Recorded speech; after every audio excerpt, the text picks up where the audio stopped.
তৃণমূল ভেঙে চুরমার হয়ে গিয়েছে, আর সেজন্য মমতা বন্দ্যোপাধ্যায়কে দায়ী করলেন হুমায়ুন কবির। তিনি বলছেন 2023 সালে এই নিয়ে সতর্ক করেছিলাম যে দলে কর্পোরেট কালচার চলে আসছে, ধৃতরাষ্ট্রের মতো সমস্ত দায়িত্ব অভিষেকের হাতে ছেড়ে দিয়েছিলেন মমতা বন্দ্যোপাধ্যায়। আইসি নিয়োগ করতে 70 লক্ষ, এসপি নিয়োগ করতে গেলে 2 কোটি, এইভাবে দল চলতে পারে না। মমতা বন্দ্যোপাধ্যায়ের প্রশ্রয়ে অভিষেকের বারবারন্ত মন্তব্য আম জনতা উন্নয়ন পার্টির নওদার বিধায়ক হুমায়ুন কবিরের। মমতা বন্দ্যোপাধ্যায়কে অনেক আগেই আমি ডাইরেক্টলি 2023 সালের পঞ্চায়েত নির্বাচনে ডাইরেক্ট মমতা বন্দ্যোপাধ্যায়কে বলেছিলাম যে আপনার দলটা কর্পোরেট সেক্টরে চলে যাচ্ছে বা বিজনেস ক্লাসে যেমন ফ্লাই করা হয় সেই রকম জায়গায় চলে যাচ্ছে, আপনি লাগামটা ধরুন। বা আমি বলেছিলাম স্পেসিফিক যে আইপ্যাকের হাতে দলটা চলে যাচ্ছে, তারা পয়সা তুলছে, টাকা তুলছে, টাকার বিনিময়ে পদ পাওয়া যায়, টাকার বিনিময়ে টিকিট নিতে হয়, এটা বন্ধ করুন, নাহলে এর পরিণতি খুব খারাপ হবে। আমাকে এইসব কথা বলার জন্য মমতা ব্যানার্জি প্রথমে বলল ঠিক আছে তোমার বিষয়টা দেখছি, পরিষদীয় মিটিং করলো, মিটিংয়ে বলল হ্যাঁ প্যাক কিছু থাকবে না।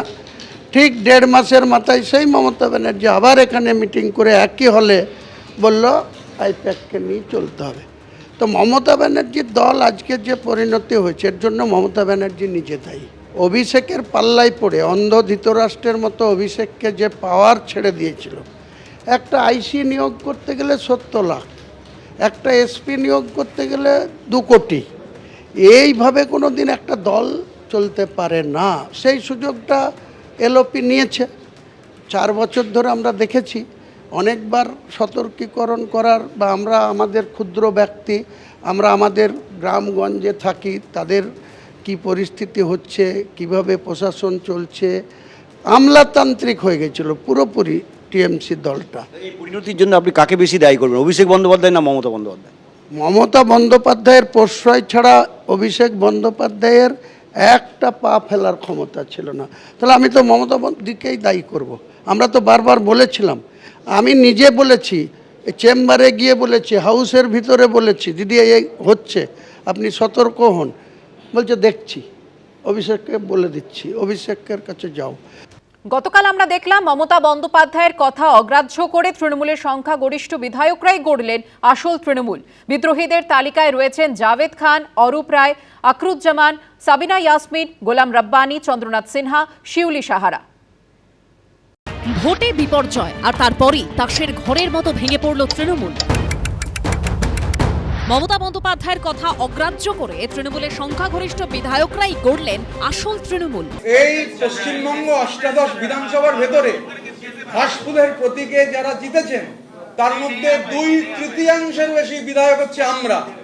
পার্লামেন্টারি নর্মস যা রয়েছে, আমরা তো নর্মস, পার্লামেন্টারি নর্মস অনুযায়ী we are the real principal opposition here. আমরা এখানে হাউসে স্বাভাবিকভাবে এই 60 জনই হচ্ছে প্রিন্সিপাল অপোজিশন, তো বাকি 20 জনের কোনো দায়িত্ব আমরা এই মুহূর্তে নিতে পারবো। বিদ্রোহী বিধায়কদের তালিকায় কে নেই?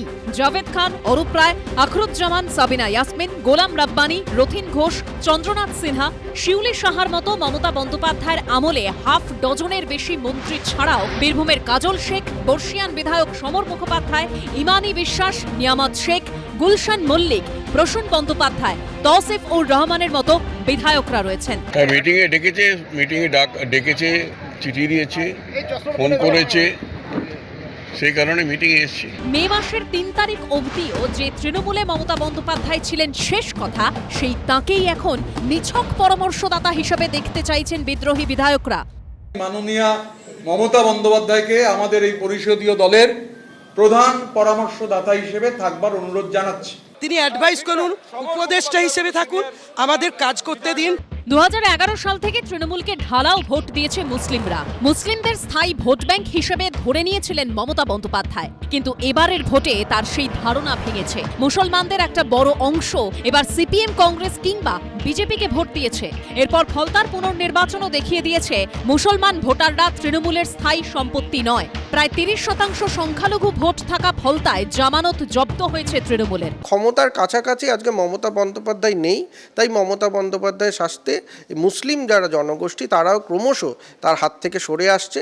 তারা মনে করছে তৃণমূল কংগ্রেসের এবং অভিষেক বন্দ্যোপাধ্যায় মমতা বন্দ্যোপাধ্যায়ের নেতৃত্বে যে তৃণমূল কংগ্রেস তার থেকে সরে আসলেই তারা নিরাপত্তা পাবে বলে মনে করছে তারা। বুধবার দেখা গেল তৃণমূল বিধায়কদের বড় অংশ বিরোধী দলনেতা বেছে নেওয়ার ক্ষেত্রেও মমতা বন্দ্যোপাধ্যায়ের পছন্দকে মানলেন না। 2026-এর বিধানসভা নির্বাচনে তৃণমূলের 80 জন বিধায়কের মধ্যে মুসলিম বিধায়কের সংখ্যা 34 জন। বুধবার তার মধ্যে 17 জনই আসল তৃণমূল হিসাবে নিজেদের দাবি করে মমতা বন্দ্যোপাধ্যায়ের উল্টো পথে হাঁটলেন। আমরা ভেবেছিলাম মুসলমান সত্তার একটা জাগরণ ঘটবে। এখন ব্যাপারটা হচ্ছে মমতার সঙ্গে আর কেউ নেই, কেননা উনি মুসলমানদের প্রতিশ্রুতি দিতেন কিন্তু ওদের হয়ে কিছু করতেন না, ওদেরকে খেপানোর কাজটা করতেন। দল হাতছাড়া, নেতৃত্ব হাতছাড়া, 1.5 দশকেরও বেশি সময় ধরে পাশে থাকা সংখ্যালঘুরাও ধীরে ধীরে পাশ থেকে সরে যাচ্ছেন। তাহলে মমতা বন্দ্যোপাধ্যায়ের রাজনৈতিক পুঁজি হিসাবে আর থাকলো কি? আশাফুল হোসেন, ময়ূর ঠাকুর চক্রবর্তী ও উজ্জ্বল মুখোপাধ্যায়ের রিপোর্ট, এবিপি আনন্দ। কোচবিহারের ছবি আপনাদের সামনে রাখবো, যার বিরুদ্ধে অভিযোগ রয়েছে আবাসের নামে ঘর পাইয়ে দেওয়ার নাম করে কাটমানি নিয়েছেন তিনি। তারপর থেকে বিক্ষোভ দেখাতে শুরু করেন স্থানীয় বাসিন্দারা পালা বদলের পর। আর তারপর পুলিশ গিয়ে তাকে অনেকক্ষণ ধরে খোঁজ খবর করার পর যখন তাকে খুঁজে পাওয়া যাচ্ছিল না, শেষমেশ তিনি বের হয়ে এলেন খাটের তলা থেকে।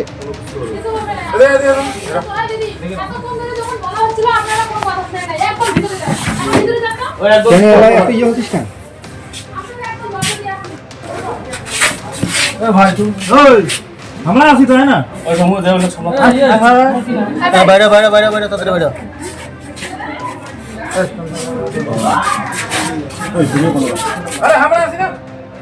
আবাস যোজনায় কাটমানি নেওয়ার অভিযোগে বিক্ষোভ এবং তারপর এই তৃণমূল নেতা শহীদুল মিয়াকে পুলিশ খুঁজে পেল খাটের তলা থেকে, জানিয়ে সরাসরি নিশানা করেছেন অমিত মালব্য।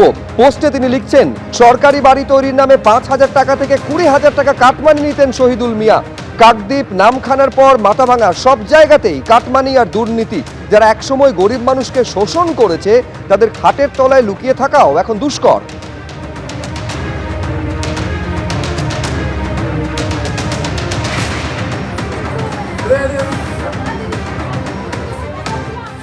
ভয়ঙ্কর ভয়ঙ্কর দৃশ্য দেখছি। প্রধানের স্বামী যাচ্ছে, রাস্তায় ধরে জুতো পেটা করছেন মহিলারা। বাড়ির টাকা, শৌচালয়ের টাকা, সব জায়গা থেকে কাটমানি খেয়েছে। এখন ওরা ভয়ে লোকেরা বলতে পারতো না, কমপ্লেন করতে পারতো না, পুলিশ ওদের দাঁড়াতো। এখন কমপ্লেন করছেন, সেই পুলিশে কোমরে দড়ি বেঁধে টেনে নিয়ে চলে যাচ্ছে। দেখতে হবে আরো, এটা খুবই প্যাথেটিক। পশ্চিমবাংলার ক্ষেত্রে এই যে 15টা বছর সব গেছে, যে খুব দুঃসময় গেছে আমাদের, সেখান থেকে কেটে বেরিয়ে এসছে। যারা অপরাধ করেছে তাদের শাস্তি পেতে হবে।